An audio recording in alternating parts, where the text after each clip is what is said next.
So a lot of businesses are great at sales. They'll sell you something, and you've probably felt like this before.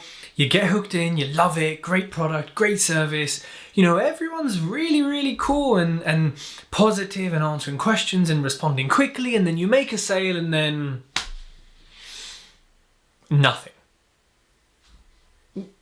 Nothing. No onboarding, no post-sales process, just blah. Days and days go by with no response. You're trying to get support, nothing. You're trying to ask questions, nothing. Now, unless what you have paid for or bought was very clear on it doesn't include any type of support or any level of anything, people are going to be pretty annoyed. And even if it is clear that, for a mentoring program, right, you pay for X many hours of like e-learning, documents, spreadsheets, whatever, it's pretty clear. In some scenarios, there's no one-on-one, there's no answering questions in between. It's at set times and set sessions. That's totally fine.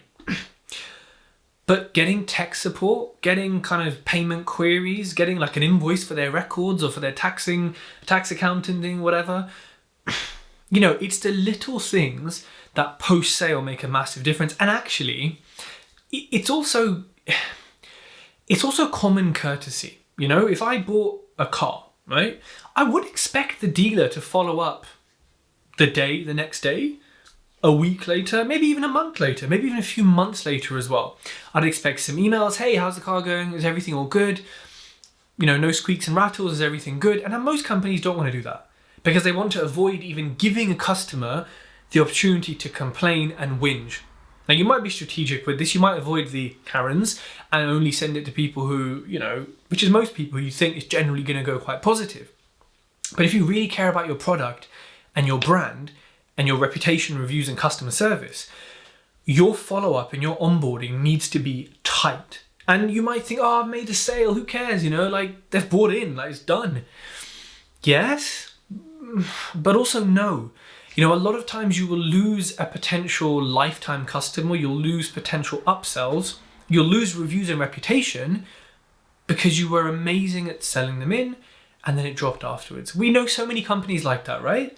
Where beforehand, everyone's around you, everyone's really quick, but afterwards, you can't get hold of anyone. Companies like that have reputations like that for a reason, because people talk, customers talk, bad reviews are left.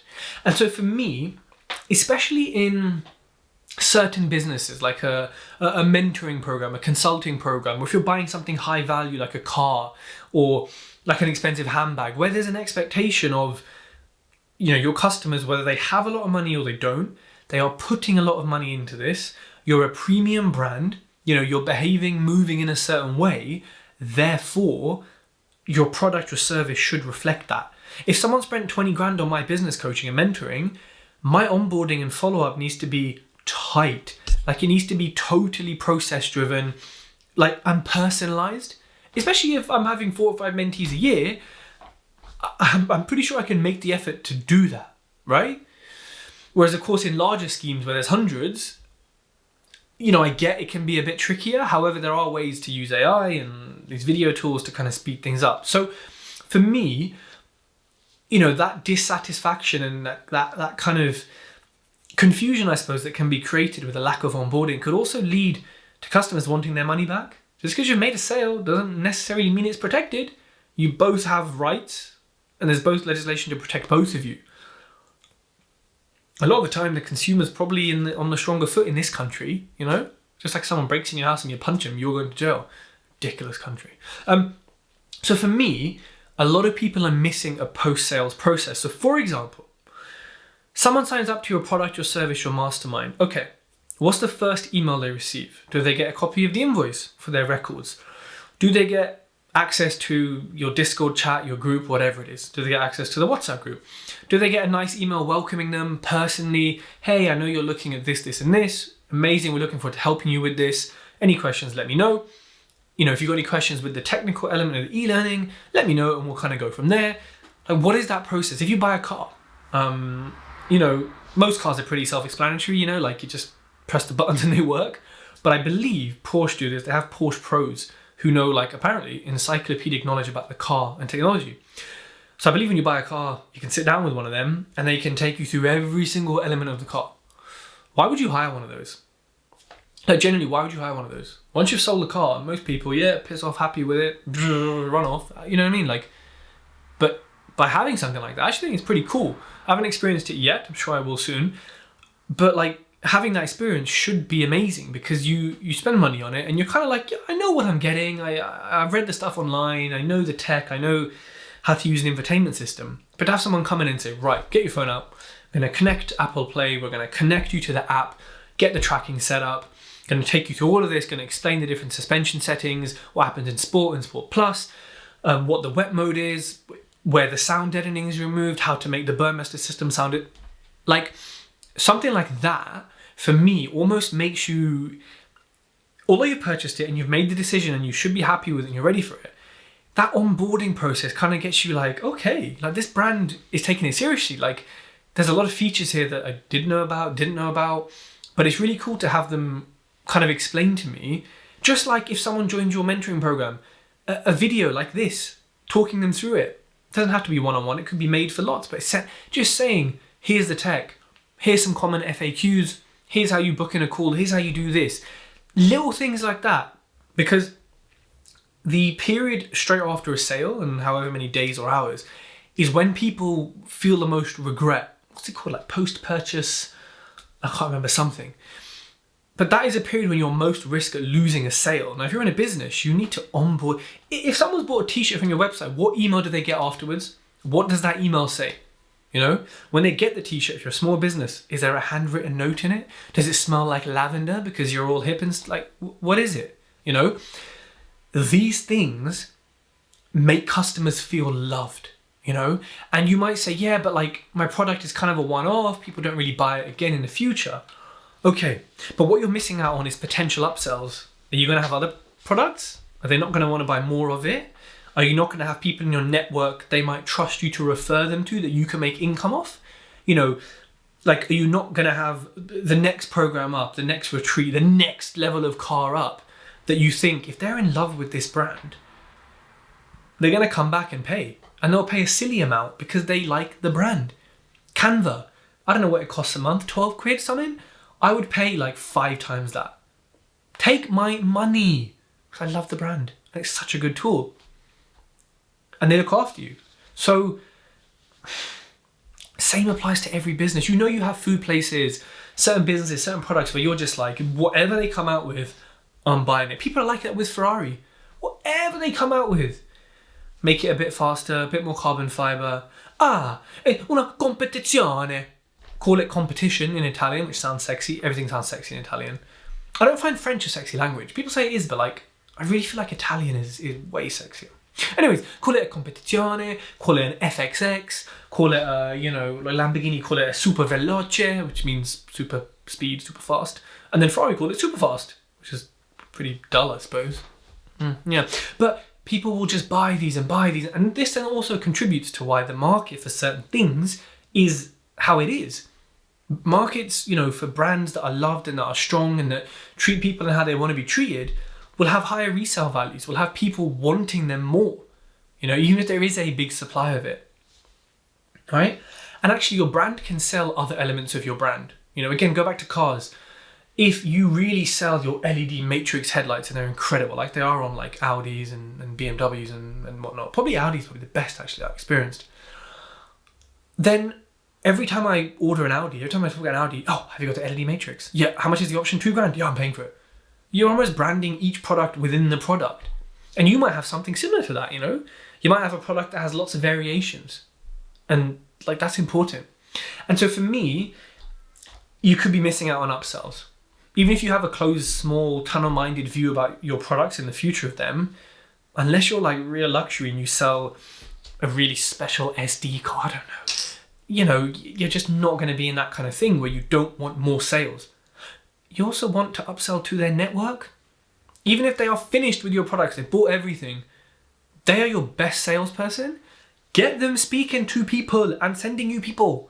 Like, you know, referrals are massive. Again, powerful companies and brands and products will create more referrals. shit onboarding and post-sales process will have people saying, yeah, like before they were great, and then afterwards I didn't really feel the kind of support, for the price I paid, or I felt a bit left out from, that t-shirt company. People are going to hear that and say, oh, what you want them to say is, oh, wicked beforehand, so good afterwards, been there supporting me. He didn't even say it was included, but they get back to my emails quickly and things are done. And by the way, factor this in when you price. If you're calculating your margins, your hourly rate, whatever it is, add in percentage or add in money so that you can go above and beyond. But you don't have to tell them, You deliver all this stuff afterwards. Whoa, but you've been paid for it.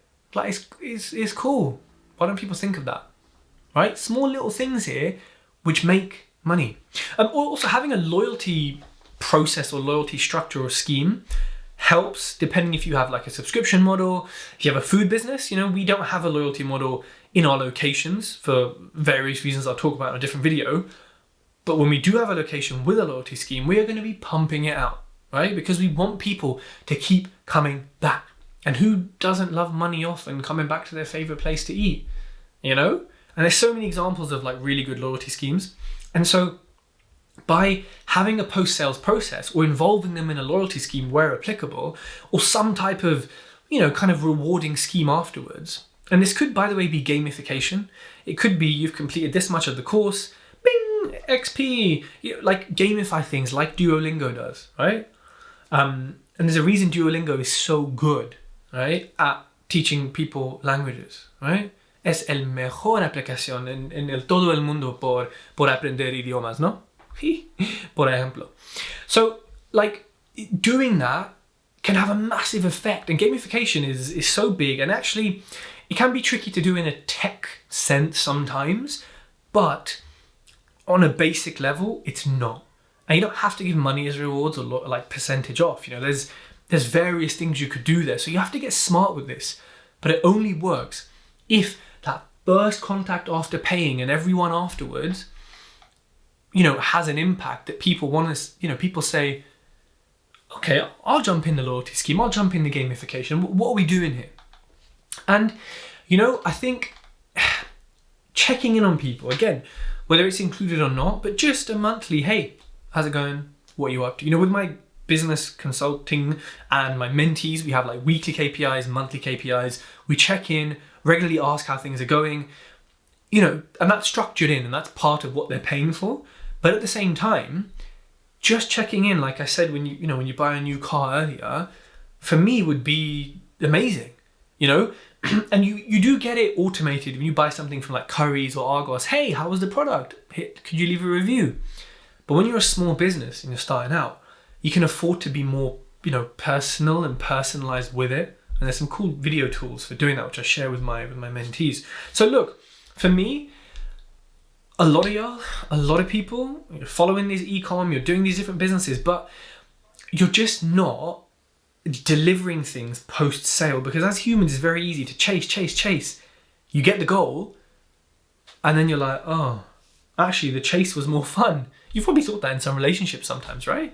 Like, the process was way more fun than like the thing I have now, like that kind of end goal. And so it's important to balance that, and this is why automating, having a structure, forcing yourself to do it if you're not gonna afterwards is so important. And I promise you, once you've made a sale, it is then your time to nurture customers and clients into becoming fans, referrers, whether you pay them for referrals, however you work it out, to being your advertisers, right? To being case studies, testimonials, right? Post sales is so important, and people really don't get it right. And we're all guilty of doing this, right? We all go do this sometimes, but we're also all people who have experienced this from companies, and we know what we say about them. So people, if you like the podcast, if you like the video, leave a comment below on YouTube. Let me know what company or companies or type of issues that you've had post-sales with people. Have a little bitch in the chat. And if you're on Spotify, scroll up and there should be a 5-star button. Hit 5 stars. Anything less than 5 stars, it doesn't actually process it. So yeah, 5 stars only, please. Bye.